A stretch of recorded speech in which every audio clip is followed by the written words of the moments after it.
समस्त श्रोताबंधु को मोर सश्रद्ध प्रणाम। आज पुणी आम दिव्य जीवन विषय किसी शुणा और जानिबा।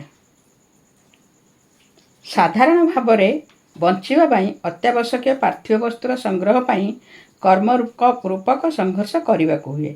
केबे बाहर दृष्टिगोचर होता बाधा विघ्न, केबे निज भितर द्वंद्व सन्देह परश्रीकातरतार प्रकोपर से दिगहरा हो जाए। कलुषित मन नहीं बंचार मानसिक स्थिति केते जंत्रणादायक से बुझीपे। प्रभुंको ठारू आशीर्वाद रूप में प्राप्त होइथिबा विवेक सम्मत पथ दया उदारता समतार सदुपयोग द्वारा तार मन और चेतना शुद्ध होता है। चेतनार सूक्ष्म दृष्टिकोण द्वारा से आलोकर संधान करू करू प्रथम पाहचरे पाद थापे। सेथिपाई कहा जाए जे आपणा कला कर्म मान बेल हुओ सावधान। आपणा कला कर्म मान आज हुओ सावधान। काम क्रोध लोभ मोह मद मत्सर आदि रिपु मानक जितवा हेले इंद्रिय मानक संयत करने को हुए।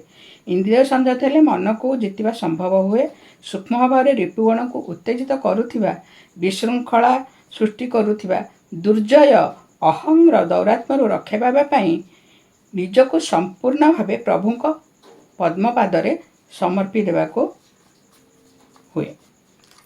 जे पर्यंत से मनीष बृहत्तर मानसिक द्रष्टा होई निज भितर चैत्य शक्तिर उदय पाई यत्न न करिछि से पर्यंत तार आत्मिक उन्नति पाई पथ प्रशस्त हुए नहीं। जो क्षमता ताठरे निहत ईश्वरंक ठारू आशीर्वाद रूप में प्राप्त होइथिबा ज्ञान आत्मिक विकास द्वारा ईश्वर तथा मौलिक उपादानर ऐश्वर्यमय गुणगुड़ी को व्यवहार करी निजको से पार्थिव बंधनर श्रृंखल को खोली देवाको यत्न करने को हेब। अर्थात भौतिक सुख भितर सीमित न रही निजको रूपांतरित करने को हेब। ता मनरे भितरे मुक्तिर भाव अंकुरित हेब।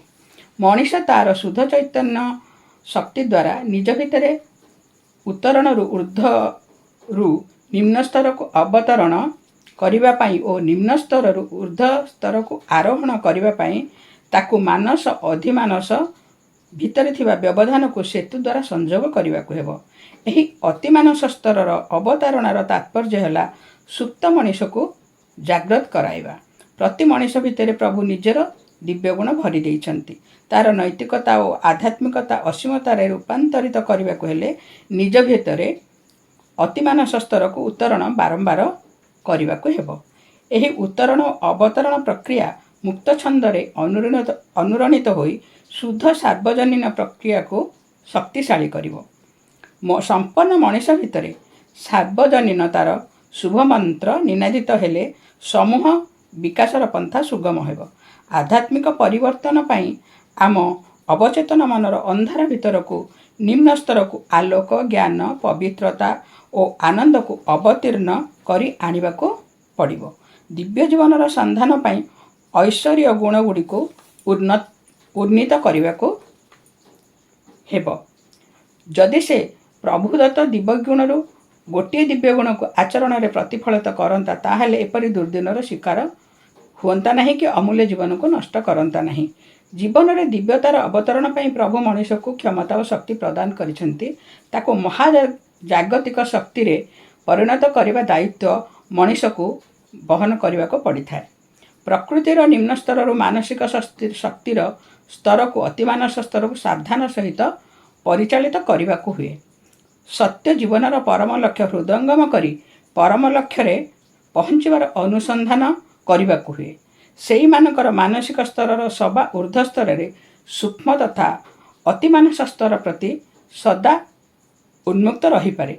एही कथाटी को स्वीकार करिवार क्षमता आध्यात्मवादी क्षमता अर्जन करि पारि थांती।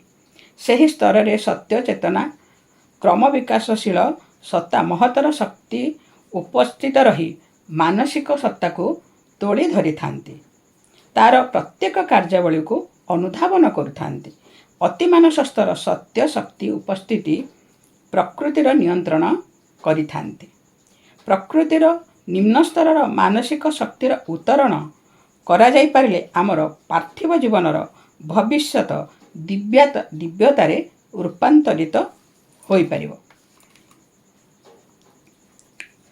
ନିଜ ମନକୁ ସଂଯତ କରି ଅସତ୍କର୍ମରୁ ଓହରି ସତ୍କର୍ମ କରିବାର ପ୍ରକ୍ରିୟାକୁ ସାଧନା କୁହାଯାଏ। ଅଭ୍ୟାସ ଓ ଅବ୍ୟାହତ ସାଧନା ବଳରେ ବୈଜ୍ଞାନିକ ବା ଯୋଗୀମାନଙ୍କ ପରି ମନୁଷ୍ୟ ଅସମ୍ଭବକୁ ସମ୍ଭବ କରିପାରେ। ସାଧନା ବଳରେ ମନୁଷ୍ୟ ପାଇଁ ଉତ୍କର୍ଷ ଲାଭ କରନ୍ତି। ତାହାକୁ ସମୂହ କଲ୍ୟାଣରେ ନିୟୋଜିତ କରିବା ହେଉଛି ଦିବ୍ୟତାର ପରିପ୍ରକାଶ।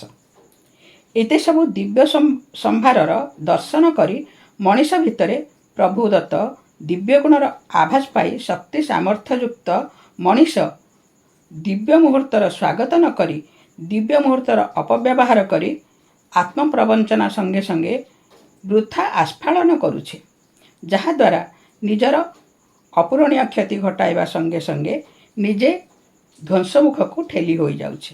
ଆସ ଆମେ ଆଜି ସେହି ଦିବ୍ୟ ମୁହୂର୍ତ୍ତକୁ ସ୍ୱାଗତ କରିବା। ସୁଯୋଗ ମିଳିବା ମାତ୍ରେ ଶୁଦ୍ଧ ଚିତ୍ତରେ ନିଜର ମହତ ଉଦ୍ଦେଶ୍ୟକୁ ଦୃଢ଼ ଭାବରେ ଧାରଣ କରି ସତ୍ପଥରେ ଅଟଳ ହୋଇ ଠିଆ ହେବା। ନିଜ ଭିତରେ ବାହାରେ ନୀରବତା ଭିତରେ ଅନୁରଣିତ ହେଉଥିବା ଦିବ୍ୟବାଣୀକୁ ଶୁଣିବା ପାଇଁ ଉପଲବ୍ଧି କରିବା ପାଇଁ ଶ୍ରମ ଓ ସାଧନାକୁ ସ୍ୱୀକାର କରିବା। ହରିଚରଣେ ଯାର ଶ୍ରଦ୍ଧା ତାକୁ ନ ଲାଗେ ଭବ ବାଧା। ଅର୍ଥାତ୍ ପ୍ରତ୍ୟେକ ସଦ୍ଗୁଣର ଉପଯୋଗ କରିବା ପାଇଁ ଭାଗବତ ଆମକୁ ପ୍ରେରିତ କରିଥାଏ।